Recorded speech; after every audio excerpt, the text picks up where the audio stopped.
and you plan for, what do you want to happen, industrial, commercial, residential, that sort of thing. And it just seems to me that, if there's a river and a tributary, that somehow the local jurisdictions in town have that zone. So what can the locals do? I mean, you're pointing to the governor, and we've been screwed on that continuously. And so, what can local land use planner people do? Unfortunately, And townships they don't have a general manager. They're out in the boonies somewhere. yeah, so unfortunately, because the Right to Farm Act, and even in the GAMPs, they just changed that this past May to say that the Right to Farm Act preempts any local zoning. So it really all comes down to that Right to Farm Act taking away power from local municipalities. We've been, sounds like we need to work with the state legislature. yeah, we do.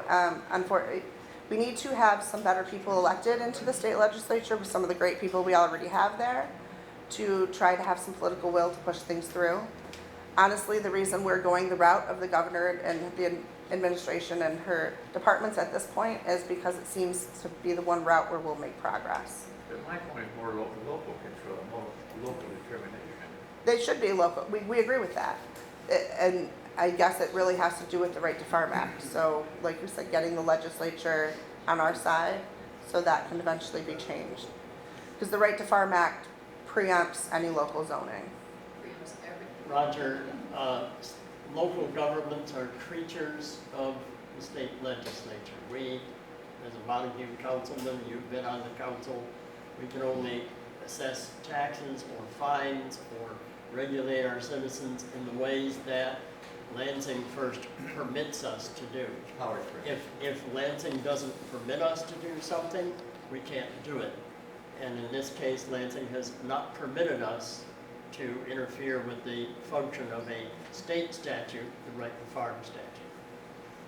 And that's been tested in court by Farm Bureau and other advocates on behalf of farmers against a particular township who did have the courage to stand up and put into effect and try to enforce a zoning ordinance, and that township lost in court on the basis that I've just given.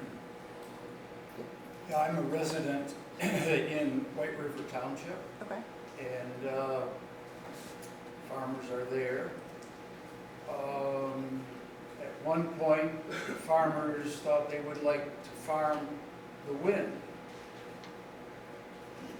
And the local township and others had great resistance to farmers being able to do that.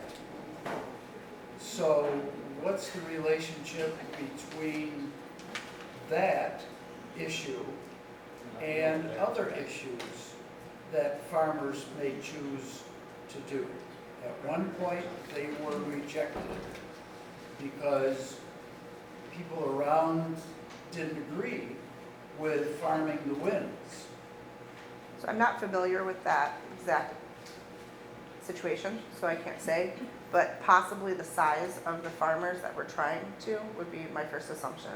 So the Right to Farm Act, it doesn't really protect small farmers. It protects large industrial sized farmers or large industrial sized facilities.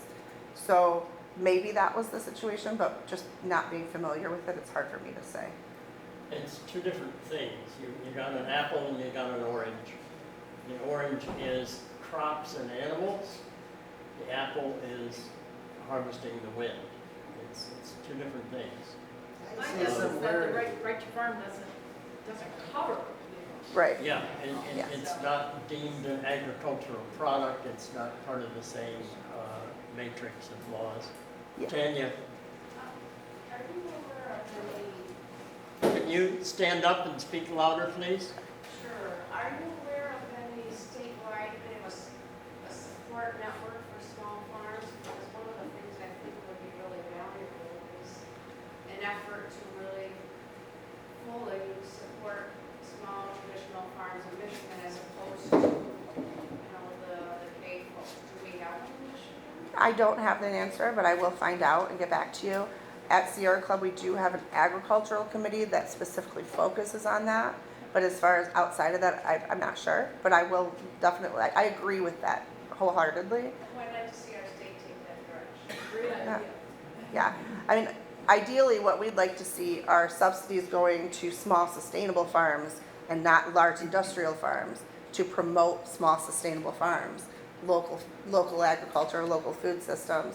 So I think that that's a, a great thing to bring up, and I will follow up with it. Yes.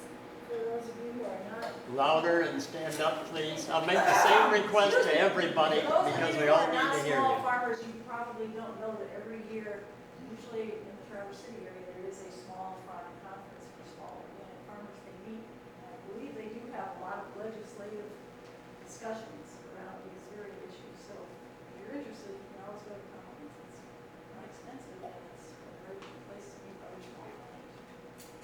Thank you for that. And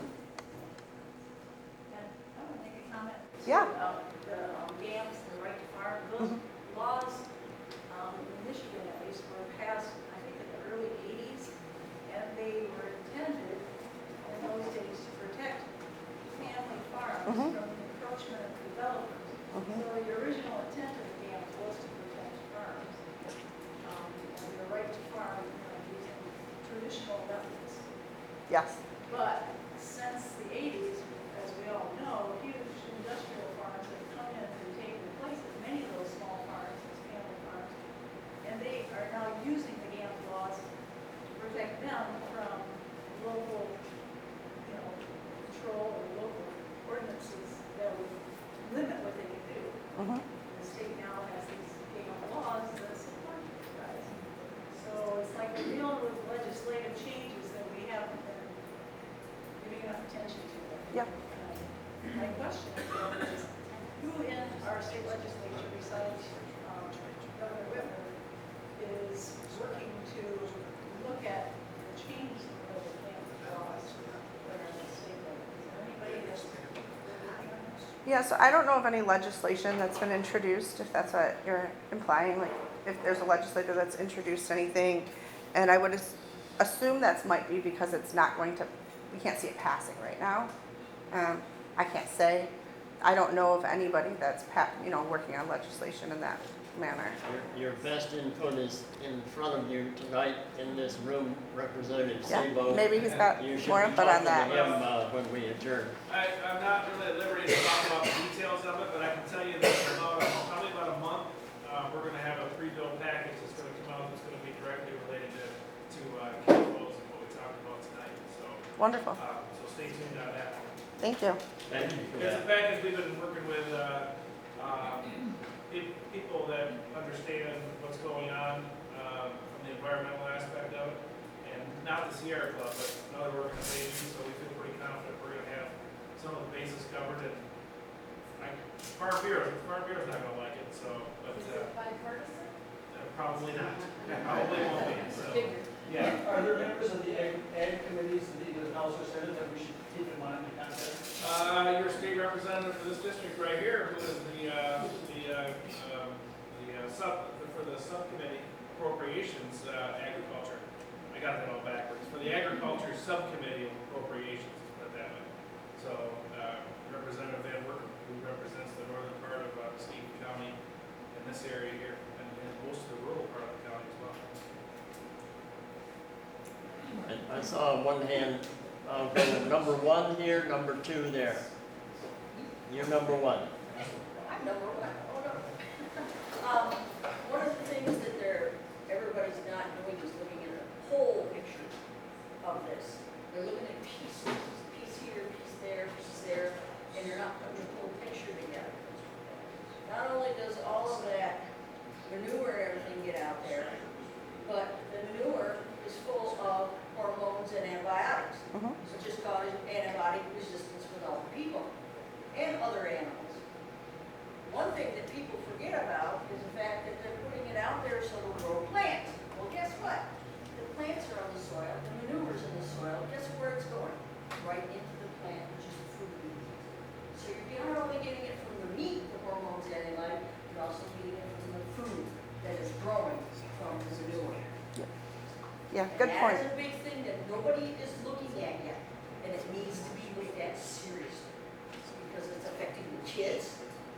A lot of the kids are maturing much, much faster than they used to because of all the hormones that is in the meat. And now it's getting into more food that is growing in the fields that's covered with that animal. And that's another zap to the kids in the future generations that needs to be looked at. 2 points on that. She's really good point. So 70% of antibiotics sold in the United States are actually sold to be used in animals, not people. So just to understand the amount of antibiotics that are used. Doesn't work for you because you've got too much in your system that you get from all the food. And the other thing I wanted to bring up was she mentioned crops, that this manure and water liquefied waste is being applied to our crops. So there's a concern around PFAS Yeah. and food and the soil related as well. The antibiotics and the hormones too, not only PFAS to worry Yeah, about. and I mean, that's not All there. directly related to this, but when we're talking about what's being applied to our crops. Yep. So people tend not to look at that part. It needs to be looked at seriously. Future generations are the ones going to read it. I'm going to go over to the second individual. Okay, back to White River Township and the wind turbines. They did not turn down the wind turbines. They just zoned them out. The setbacks were such that the companies would not be able to allow or be able to have the wind turbines. I could probably argue successfully that if the farmers were allowed the wind turbines, they might not have been desperate enough to go for pig factories. Of course, we don't know that. You can't, we can't go back in time. But it could be said that they could have had an out, and they wouldn't be desperate enough to go for a pig factory. And as moderator here tonight, I'm going to get us back on the subject of CAFOs and the water table and the things related to CAFOs. We do not have the time or expertise tonight, and it's late and getting warmer. So we're going to skip wind turbines from here out. I'm going to edit out anybody's questions about turbines. The lady in the back.